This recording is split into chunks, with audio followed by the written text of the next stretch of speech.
नमस्कार, खबर प्रधान देख रहे हैं आप और मैं हूं आपके साथ संगीता श्रीवास्तव। देखिए, संसद में जिस तरह से विपक्ष लगातार हंगामे कर रहा है, आज़ादी के बाद से इस तरह का विपक्ष पहली बार देखने को मिला है। संसद में पक्ष और विपक्ष के बीच तीखी नोकझोंक तो देखिए पहले भी होती रही है, लेकिन इतनी नफरत कभी दिखाई नहीं दी। हल्के फुल्के मजाक भी होते थे, बिल पर बहस भी होती थी, लेकिन जिस तरह से आज का माहौल बन गया है, ये पहली बार देखने को मिल रहा है। कांग्रेस समेत जितने भी इंडिया गठबंधन के दल हैं, जितनी भी पार्टियां हैं, कई सत्र ऐसे बीत गए हैं जिनमें सदन चलने ही नहीं दिया जाता। एक एक मिनट देखिए कितना कीमती होता है, जनता का पैसा पानी की तरह बह जाता है। हर मुद्दे पर वॉकआउट, हर मुद्दे पर वॉकआउट, किसी भी महत्वपूर्ण बिल पर बहस नहीं होती, हर किसी के लिए अविश्वास प्रस्ताव लाना। जनता भी देखिए ये सब कुछ देख रही है, लेकिन अब एक सीनियर नेता और पूर्व प्रधानमंत्री ने इस पर विपक्ष को घेरते हुए काफी नाराजगी जताई है, चिंता भी जताई है। पूर्व प्रधानमंत्री एचडी देवगौड़ा ने सोनिया गांधी को पत्र लिखा है और संसद में लगातार हो रही रुकावटों पर गहरी चिंता जाहिर की है। उन्होंने इन रुकावटों के लिए मुख्य रूप से विपक्षी दलों को दोषी बताया, खासकर के कांग्रेस के सांसदों को जिम्मेदार ठहराया।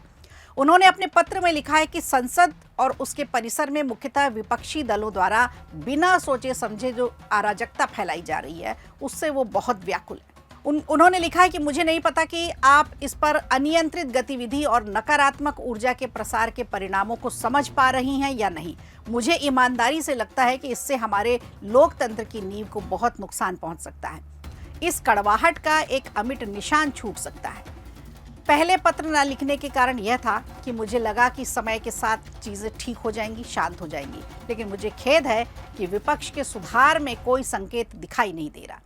तो देवगौड़ा ने कहा कि सदन में लगातार नारेबाजी, पीएम के खिलाफ तख्तियां, पोस्टर लेकर आना और धरना देना, इस तरह की जो गतिविधियां हैं, भारतीय संसदीय लोकतंत्र की नींव को कमज़ोर करती हैं, लोकतंत्र के लिए ठीक नहीं है। उनका कहना है कि इन व्यवधानों में मुख्य रूप से विपक्षी दलों को जिम्मेदारी का परिचय देना चाहिए। सदन में चुनकर गए सांसदों की एक बड़ी भूमिका होती है देश की जनता के लिए। पूर्व पीएम देवगौड़ा ने कहा कि संसद और उसके परिसर में नारेबाजी, धरना और अवरोध जैसी घटनाएं अभूतपूर्व है। इससे भारत की संसदीय लोकतांत्रिक व्यवस्था की बुनियाद हिल जाती है, उसे नुकसान पहुंचता है। तो उन्होंने अपने 65 सालों के सार्वजनिक जीवन के हवाला दिया। उन्होंने लंबे समय तक विपक्ष में रहते हुए देखा कि विरोध के बावजूद सदन की गरिमा और परंपरा का किस तरह से सम्मान बनाए रखना चाहिए। इसी बात को लेकर के उन्होंने ये पत्र लिखा है। पूर्व प्रधानमंत्री देवगौड़ा ने लोकतांत्रिक मानदंडों की रक्षा के लिए स्पीकर की और भी ज्यादा सराहना की। देखिए, जिस स्पीकर के लिए, ओम बिरला के लिए विपक्ष अविश्वास प्रस्ताव लेकर आया था, उन्हीं की तारीफ करते हुए पूर्व प्रधानमंत्री देवगौड़ा ने तारीफ की है और उनके संयम रखने की सराहना भी की है। इस बात पर जोर दिया कि सदन में कोई भी नियमों से ऊपर नहीं है। लोकसभा स्पीकर की जिम्मेदारी केवल सदन की कार्रवाई का संचालन करना ही नहीं होता, बल्कि लोकतांत्रिक परंपराओं का, नियमों का और संस्थागत गरिमा की रक्षा करना भी होता है। स्पीकर ओम बिरला ने पार्टी की सीमाओं से ऊपर उठकर काम किया है। पत्र में उन्होंने लिखा कि पार्टी की सीमाओं से परे आपका ये संदेश संसद, राज्य विधानसभा और स्थानीय निकायों के सभी निर्वाचित प्रतिनिधियों को प्रेरित करेगा। उन्होंने हमारे स्वतंत्रता सेनानियों, संविधान सभा के सदस्यों द्वारा जो स्थापित लोकतंत्र है, उसकी मजबूत नैतिक नींव को और भी अधिक ये मजबूत बनाएगा।